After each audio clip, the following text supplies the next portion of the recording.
오늘 이 시간에 우리가 함께 나눌 하나님 말씀은 요한복음 11장 38절부터 44절까지 기록되어 있는 본문의 말씀입니다. 우리는 지난 시간 예수님의 눈물 흘리심에 대한 기록을 통해서 무엇이 우리 예수님을 눈물 흘리게 만들었는지, 그리고 무엇이 주님께서 기뻐하시고 바라시는 바인지를 함께 생각해 보았습니다. 예수님께서는 당시 그곳에 모여있는 사람들은 물론이고 심지어 마리아까지도 나사로의 죽음 앞에, 그리고 예수님께서 그 자리에 함께 하심에도 불구하고 육신의 죽음이라고 하는 순간 앞에 하염없이 절망과 낙심의 눈물을 흘리고 있는 모습을 바라보시고 비통한 마음과 함께 눈물을 흘리셨습니다. 그들이 그토록 바라던 그 천국의 실체라고 할 수 있는 예수님께서 이 땅에 오셨음에도 불구하고 여전히 사망이라고 하는 절대 악 앞에 신음하며 절망하는 사람들의 모습을 우리 주님께서는 보시고 그 마음 가운데 비통함을 갖게 되셨던 것이며, 동시에 사람들을 향한 긍휼의 마음이 발동되므로 그 마음들이 예수님의 눈물로 증거되고 표출되었던 것입니다. 우리는 지난 시간의 말씀의 내용을 통해 무엇이 우리 주님을 근심하고 눈물 짓게 하는 것인지, 그 사실에 대한 분명한 깨달음을 마음 가운데 새겼어야지만 될 것이라고 생각합니다. 우리는 주님께서 기뻐하시는 삶이 무엇일까를 고민하기보다 무엇이 주님을 근심케 하고 눈물 짓게 하는 것인지에 대해 먼저 관심을 가져야지만 될 것이라고 생각을 합니다. 그리고 그 가운데 가장 정점에 있는 것은 우리가 주님의 우리와 함께 하심을 알고 있음에도 불구하고 믿는다라고 고백하고 있으면서도 여전히 죄와 사망의 세력 가운데 매여 살아가는 것, 여전히 죄의 유혹 가운데 아무런 저항도 없이 넘어지고 사망의 세력 앞에 두려워 떠는 모습들이 우리 주님을 눈물 짓게 만든다라고 하는 사실을 우리는 깨달아야지만 되는 것입니다. 우리는 우리 주님의 십자가에 달려 죽으심의 사건을 통해 우리에게 어떤 변화가 나타나게 되었는지, 우리가 우리 주 예수 그리스도를 영접하고 그 안에 거하게 됨으로 인하여서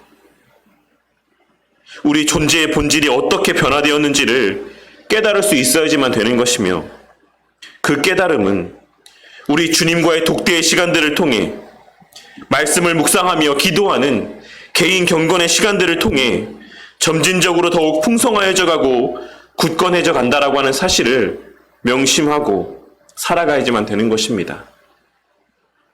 그리고 그와 같은 주님과 우리 사이의 관계에 대한 바른 자각과 그로 말미암은 나 자신에 대한 바른 깨달음이 우리 삶 가운데 전제되었을 때, 그러한 자들의 삶 속에서는 올바른 방향을 향한 선한 열심의 신앙의 모습들이 증거될 수 있는 것이고, 그 어떤 세상의 미혹과 위협 속에서도 담대하게 성도로서의 신앙의 삶을 걸어갈 수 있다라고 하는 사실을 우리는 깨달아야지만 되는 것입니다.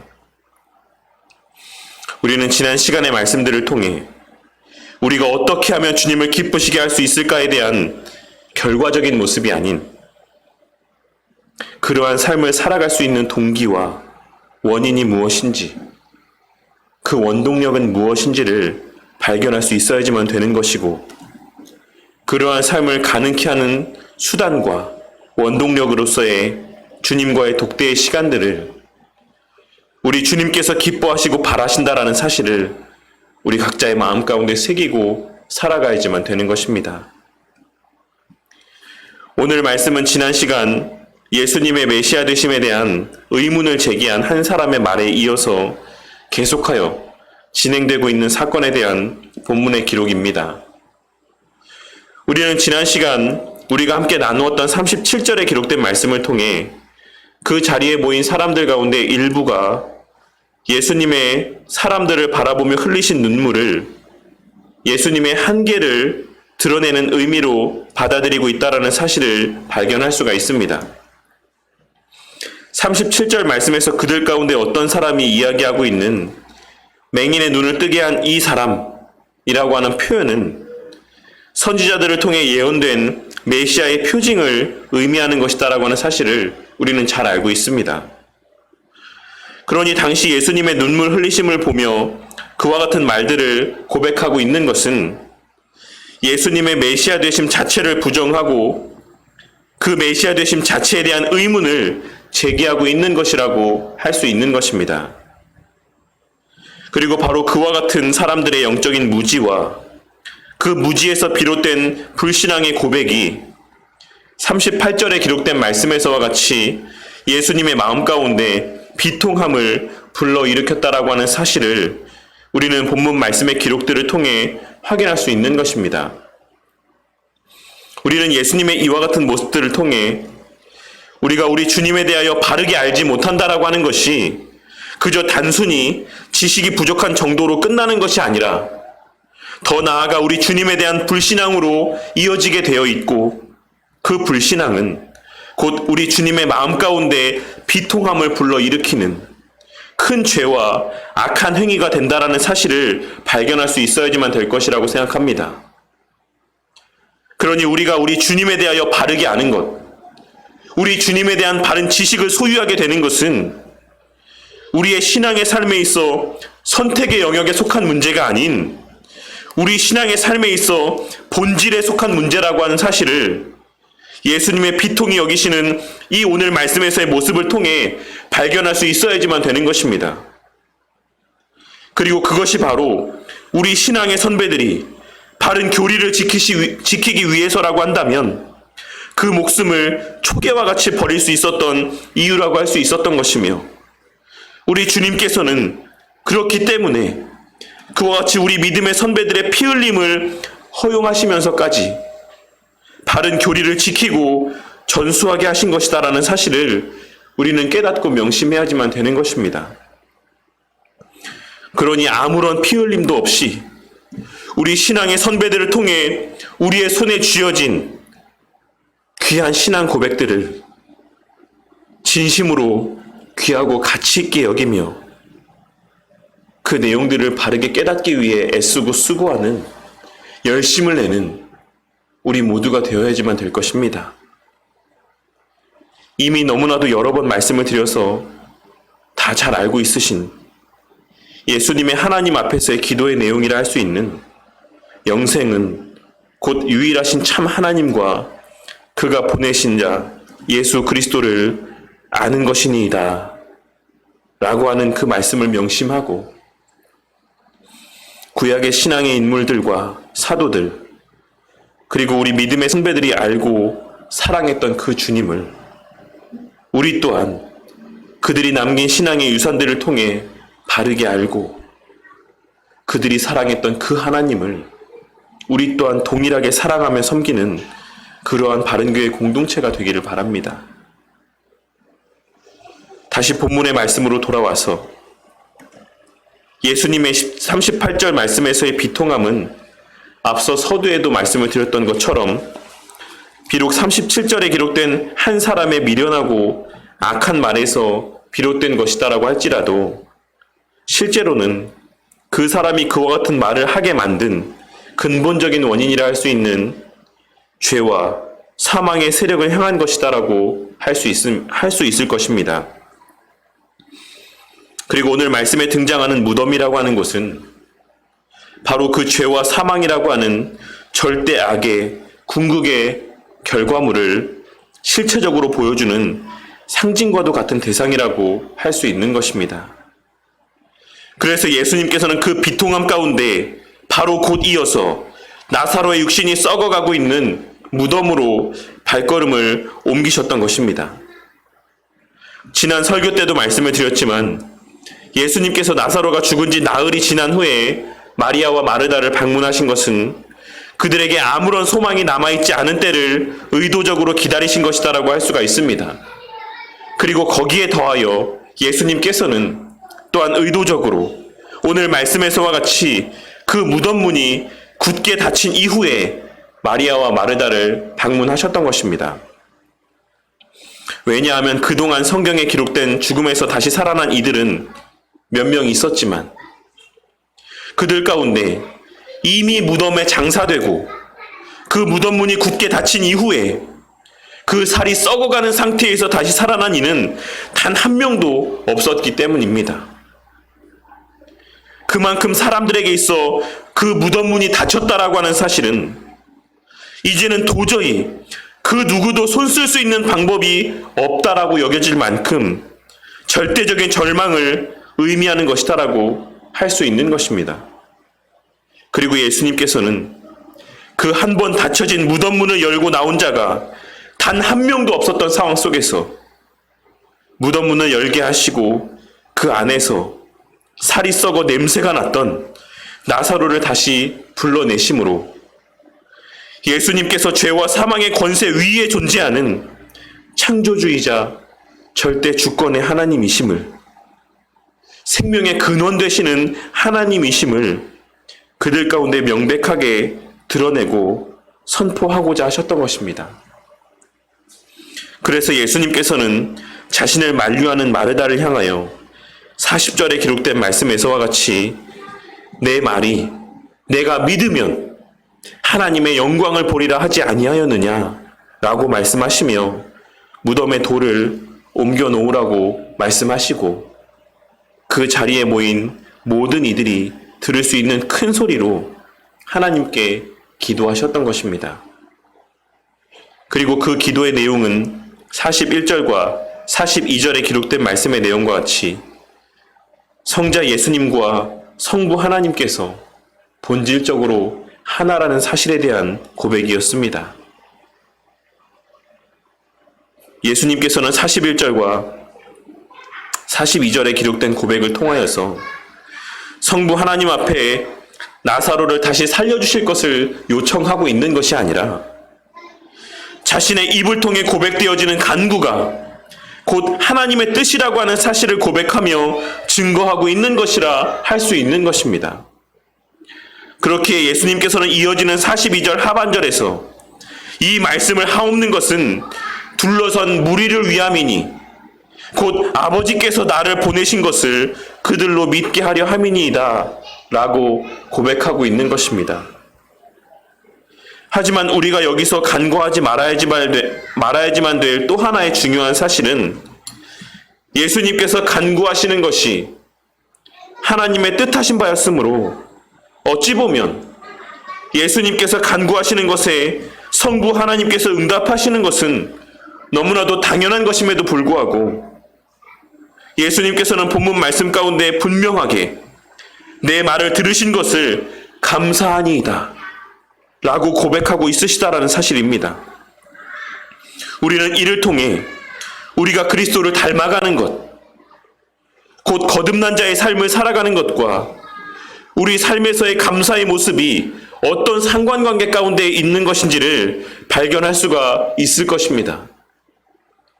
당연한 일에 있어서도 성부 하나님께 감사했던 모습이 바로 우리 예수님의 모습이었다라고 하는 사실을 우리는 오늘 말씀의 내용을 통해 발견할 수 있어야지만 되는 것이고, 그렇기에 그리스도께 속하고 그리스도께서 그 마음 가운데 거하는 자들은 우리 삶에서의 크고 놀라운 일들 뿐만 아니라 너무나도 당연한 범사의 모든 순간 속에서도 하나님 앞에 감사하며 살아가는 삶의 모습들을 나타내 보여야지만 된다라는 것입니다.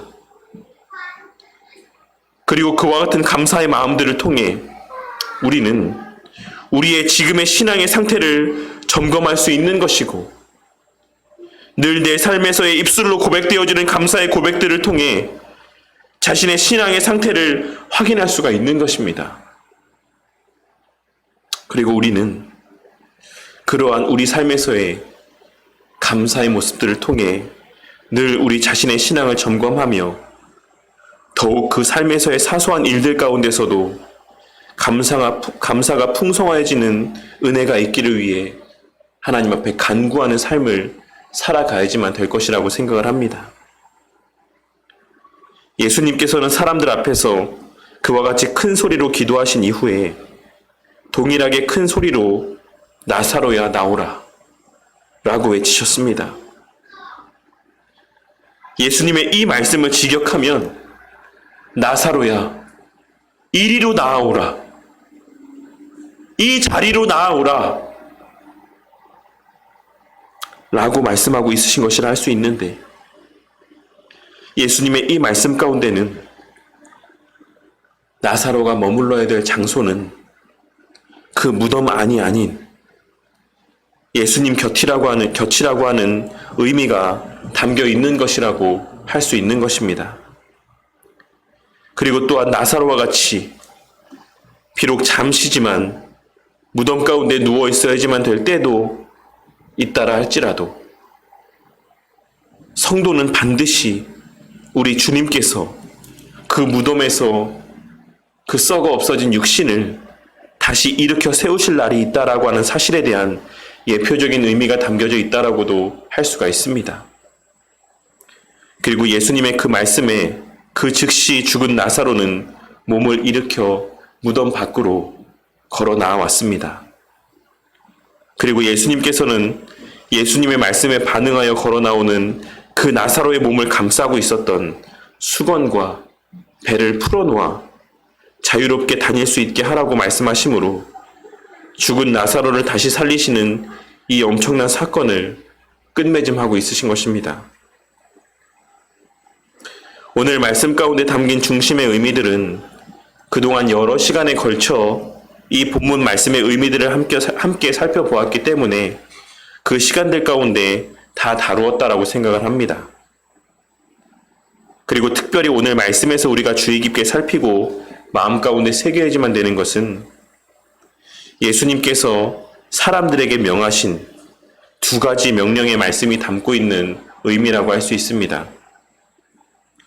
예수님께서는 오늘 말씀에서 사람들에게 두 가지를 명령하셨는데 그 가운데 첫 번째 명령은 39절에 기록된 말씀에서와 같이 무덤을 막고 있었던 돌을 옮겨 놓으라는 것이었고 또 하나는 44절에 기록된 말씀에서와 같이 나사로를 감싸고 있었던 수건과 배를 풀어놓아 자유롭게 다니게 하라는 것이었습니다. 우리는 예수님의 이 두 명령의 말씀을 통해 하나님께서 오늘날을 살아가는 우리에게 요구하시는 삶의 모습이 무엇인지를 발견할 수 있어야지만 될 것입니다.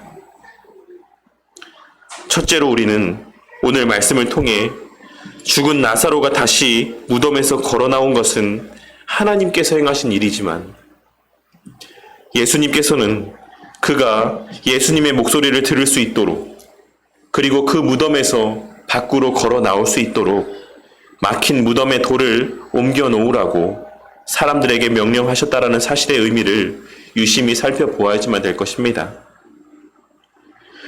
죽은 나사로를 다시 살리신 예수님께서 무덤 문을 막고 있었던 돌덩이 하나를 말씀을 통해 옮기지 못하지는 않으셨을 것이라고 생각을 합니다.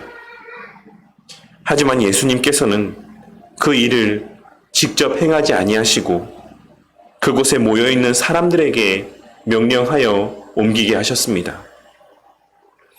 그리고 우리는 예수님의 하신 말씀 한마디 한마디가 다 나름의 의미가 있고 예수님께서 하신 행동 하나하나에 다 의미들이 담겨져 있다는 사실을 잘 알고 있으므로 사람들을 시켜 돌을 옮겨 놓으라고 말씀하신 것 또한 그에 합당한 의미가 담겨져 있다는 사실을 짐작할 수가 있는 것입니다. 그렇다면 예수님께서는 왜 사람들을 시켜 무덤을 막고 있는 돌을 옮겨 놓으라고 말씀하신 것이겠습니까? 그것은 영적으로 죽은 자가 다시 살아나는 것은 주의 말씀을 통한 성령 하나님의 역사인 것이지만 그들의 귀에 그 생명의 말씀이 들리게끔 그들을 막고 있는 장애물들을 치워주는 것은 하나님께서 우리에게 맡기신 사명이라는 사실을 깨닫게 하시기 위함이라고 할 수가 있는 것입니다. 그리고 우리는 오늘날 교회를 향해 욕하고 손가락질하는 사람들의 모습을 통해 지금 이 시대에 이 세상에 거하는 하나님의 백성들을 주의 말씀 앞으로 나아오지 못하도록 가로막고 있는 그 돌덩이가 무엇인지를 발견할 수 있을 것이다라고 생각을 합니다. 그리고 그것은 바로 우리의 신앙과 일치되지 않는 우리의 부족하고 연약한 삶의 모습들. 입으로는 하나님의 사랑을 이야기하고 입으로는 하나님의 율법을 이야기하지만 실제로 그 삶 속에서는 그 하나님의 사랑이 발견되지 아니하고 하나님의 율법의 말씀과는 전혀 무관한 부도덕하고 비윤리적인 삶의 모습이라고 할 수가 있는 것입니다. 그리고 그 무거운 돌덩이가 주의 말씀 앞으로 나오는 그 길, 주의 말씀이 들려질 그 길을 굳게 가로막고 있으므로 수많은 사람들이 여전히 무덤 속에 죽은 상태로 머물러 있는 상태라는 사실을, 있을 수밖에 없다라고 하는 사실을 우리는 오늘의 말씀을 통해 깨닫고 발견할 수 있어야지만 되는 것입니다. 오늘 말씀을 통해 우리가 말씀대로 순종하며 살아가는 삶을 사는 것이 나 자신의 유익을 위한 것이기도 하지만 또한 동시에 하나님의 구속 역사의 한 방편으로 우리에게 요구하시는 명령이기도 한 것을 우리는 깨달아야지만 될 것입니다. 그리하여 우리 주님께서 하나님을 사랑하는 것 못지않게 강조하신 이웃을 내 몸과 같이 사랑하라고 하신 그 말씀으로 말미암는 이웃 사랑의 마음으로 늘 그 말과 행실을 조심하는 우리 모두가 되기를 바랍니다. 나의 부족한 언행을 통하여서 그 언행을 본 세상에 속한 사람들이 교회 갈 필요 없다. 예수 믿어봤자 아무 소용없다. 우리가 교회 가봤자 저 사람들과 같이 저런 삶밖에 더 살겠느냐 라고 하는 마음들을 품게 되므로 그들의 교회로 나아오는 발걸음을 가로막는 그와 같은 돌덩이와 같은 삶을 살게 되는 우리 모두가 되지 않기를 바랍니다. 그리하여 우리의 선한 행실들을 통해 그 가로막힌 돌덩이를 옮겨놓고 주의 말씀 앞으로 하나님의 구원하실 수많은 영혼들을 그 말씀 앞으로 인도하는 나사로야 나오라고 하신 그 말씀이 선포되는 그 놀라운 기적의 현장으로 주님의 사랑하는 자들을 인도하게 되는 우리 모든 바른교회 성도님들이 되시기를 바랍니다. 둘째로 죽었던 나사로를 동여매고 있었던 그 나사로를 자유롭게 다니지 못하게 얼매고 있었던 배와 수건을 풀어주는 것 또한 예수님께서 그곳에 모인 자들에게 명령하신 말씀이었다라는 사실을 발견하고 그 의미를 깨달아야지만 되는 것입니다. 오늘 말씀에서 죽었다 다시 살아난 나사로를 동여매고 있었던 그 배와 수건이 의미하는 바는 무엇이라고 생각하십니까? 그것은 사람들을 얽매고 있는 수많은 삶에서의 제약들이라고 생각을 합니다. 우리는 이미 구원의 은혜를 받은 성도들 가운데서도 여전히 세상의 염려와 근심을 가득 안고 살아가는 자들을 보게 될 때도 있고 율법을 지킴으로 구원을 받는 것이 아님에도 불구하고 그리스도로 말미암아 구원받은 이후에도 여전히 율법을 지키지 않으면 우리의 구원이 취소되는 것처럼 생각하며 그렇게 가르치는 자들을 보게 될 때가 있습니다. 예수님으로 말미암아 받아 누리게 된 참된 자유의 의미와 가치를 알지 못하고 여전히 죄의 권세에 묶이고 율법의 요구에 얽매여 그 자유를 온전히 누리고 만끽하지 못하는 삶을 살아가는 자들이 오늘날 교회 안에 너무나도 많이 있는 것입니다. 우리가 앞서도 언급했던 바와 같이 우리 주님을 바르게 알아야지만 되는 이유는 바로 이 때문이기도 하다라는 사실을 깨닫게 되는 은혜가 있기를 바랍니다. 우리가 주님을 바르게 알아야지만 되는 이유는 우리가 주님을 바르게 알아야지만 그 그리스도로 말미암아 우리에게 허락된 특권과 참된 유익과 그 자유의 의미와 가치가 무엇인지를 온전히 알고 누릴 수 있기 때문인 것입니다. 그렇기에 목사는 성도들이 그리스도 안에서 참된 자유를 누리고 만끽하게 하기 위해 마땅히 우리 주님에 대한 지식과 그 주님으로 말미암아 우리가 누리게 된 특권에 대하여 바르게 가르쳐야지만 될 책임과 의무가 있는 것이고, 성도들은 목사를 통해 배운 그 주님에 대한 지식과 성도들에게 허락된 특권을 실제 삶에서 몸소 실천하고 누리며 만끽해야지만 될 책임과 의무가 있다라는 사실을 우리는 깨닫고 명심해야지만 되는 것입니다. 그리하여 목사를 통해 가르쳐지는 우리 주님에 대한 바른 지식들이 성도들을 통해 사람들 앞에 증거되어지고 처음 주를 알게 된 자들에게 그리스도인의 참된 자유와 특권이 목도되어지게 되는 것이며, 그것이 바로 오늘 말씀에서 우리 주님께서 사람들을 향해 명령하신 풀어놓아 자유롭게 다니게 하라 라고 말씀하신 예수님의 명령 가운데 담긴 본질적인 의미라고 할 수 있는 것입니다.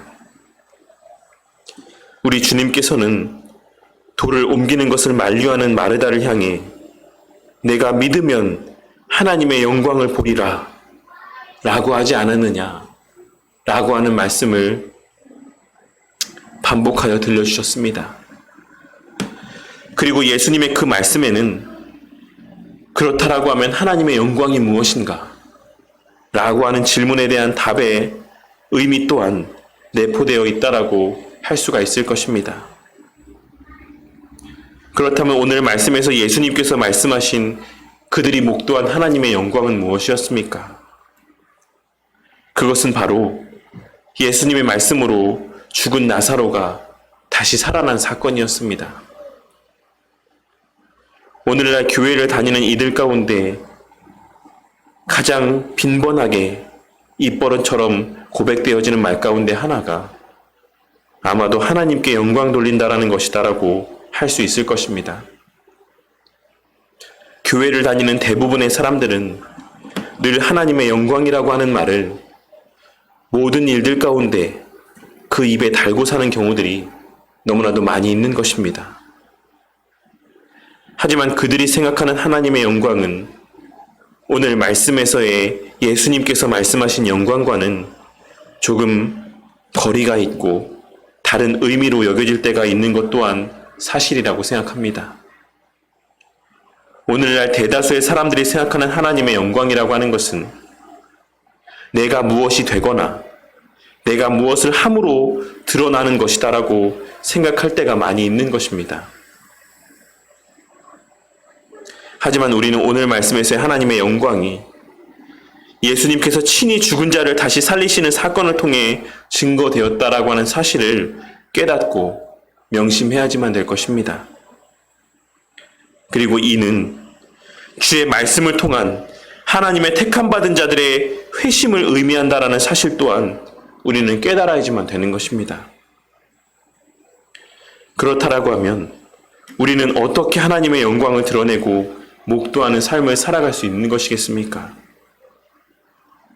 우리가 그토록 목 놓아 부르짖는 그 하나님의 영광이라고 하는 것은 무엇을 통해 증거되는 것이다라고 할 수가 있겠습니까? 그것은 바로 오늘 말씀에서와 같이 주의 말씀이 영적으로 죽은 상태 가운데 있는 자들에게 들려지도록, 그리하여 그 말씀을 통해 죽은 자가 다시 살아나도록 그들을 가로막고 있는 돌을 옮겨놓는 행위를 통해서인 것이고, 그 다시 살아남이 온전히 증거되고 그 살아난 자가 그 영광을 온전히 누리고 만끽하도록 그에게 그리스도로 말미암은 참된 자유를 가르침을 통해서라고 할 수 있는 것입니다. 오늘 말씀을 통해 다시 한번 내가 무엇을 해서 하나님께 영광 돌리는 삶을 살아야 되겠다. 내가 교회를 세우고 내가 교회 건물을 짓고 세상에서의 유명하고 훌륭한 사람이 되어 모든 사람들이 보는 그 앞에서 하나님께 영광 돌린다라고 하는 그 한마디 말을 통해 하나님의 영광을 드러내야지만 되겠다 라고 하는 생각들이 얼마나 유치하고 짧은 생각인지를 깨닫게 되는 은혜가 있기를 바랍니다. 그리고 또한 동시에 내가 사랑하는 이들을 하나님께서 알아서 구원해 주시겠지.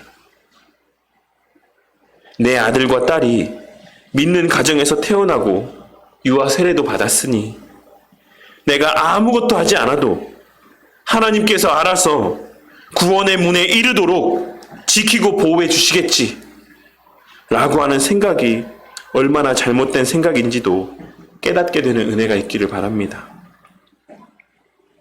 우리 주님의 영광이라고 하는 것은 주를 알지 못하고 살았던 한 사람이 영적으로 죽은 상태에서의 삶을 살아왔던 한 사람이 주를 알게 되고 영적으로 다시 살아나는 기적을 통해 증거되는 것이고 그 놀라운 기적은 그저 저절로 일어나는 것이 아니라 아무런 과정도 없이 갑작스럽게 일어나는 것이 아니라 우리를 통해 선포케 하시는 복음의 메시지를 통해 역사되어지는 것이며 우리를 통해 주님의 진리의 말씀 앞으로 인도하시는 것이다라고 하는 사실을 반드시 명심하고 살아가는 우리 모두가 되기를 바랍니다. 우리 모두가 오늘 말씀에서 돌을 옮겨놓고 풀어놓아 다니게 하라 라고 말씀하신 예수님의 명령 가운데 담겨져 있는 의미와 하나님의 영광을 보리라 라고 하신 주의 말씀의 의미를 온전히 깨닫고 마음 가운데 새기게 되는 은혜가 있기를 바랍니다.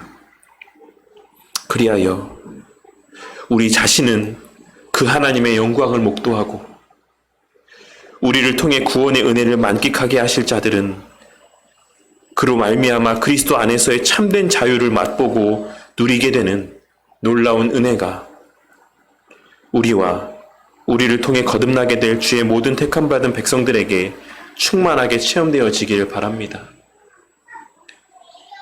그리하여 우리의 모든 신앙의 여정들이 우리의 삶이 날마다 그 주님께로 향하는 그 길을 가로막는 자의 삶이 아닌 그 막혀져 있는 돌을 옮기고 그들에게 참된 자유의 의미를 증거하는 의미 있고 가치 있는 복된 삶의 여정이 되기를 주님의 이름으로 간절히 축원합니다.